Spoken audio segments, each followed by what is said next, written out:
ಹೀಗೆ ಉತ್ತರ ಪ್ರದೇಶದಲ್ಲಿ ಮಳೆ ಆರ್ಭಟ ಮುಂದುವರೆದಿದ್ದು ಉತ್ತರ ಪ್ರದೇಶದ ಖುಷಿ ಎನ್ನುವಂತ ನಗರದಲ್ಲಿ ಅಂದ್ರೆ ಖುಷಿ ನಗರದಲ್ಲಿ ಮನೆಗಳು ಜಲಾವೃತ ಆಗಿವೆ. ಗುಡಿಸ್ನಲ್ಲೆಲ್ಲ ನೀರು ತುಂಬಿಕೊಂಡಿದ್ದು ಬಹಳ ಅಲ್ಲಿನ ಜನಜೀವನ ಅಸ್ತವ್ಯಸ್ತ ಆಗಿದೆ.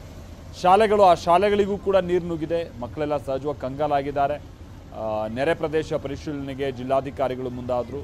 ಟ್ರ್ಯಾಕ್ಟರ್ನಲ್ಲಿ ನೋಡಿ ನಾವು ನೋಡ್ತಾ ಇದೀವಲ್ಲ, ಇದು ಜಿಲ್ಲಾಧಿಕಾರಿ ಟ್ರ್ಯಾಕ್ಟರ್ನಲ್ಲಿ ಆ ನಗರದಲ್ಲಿ ಓಡಾಡ್ತಾ ಅಥವಾ ಆ ಪ್ರದೇಶದಲ್ಲಿ ಓಡಾಡ್ತಾ ಎಲ್ಲೆಲ್ಲಿ ಏನೇನು ಅನಾಹುತ ಆಗಿದೆ ಅನ್ನುವಂಥನ್ನು ಅವಲೋಕಿಸಿದ್ರು.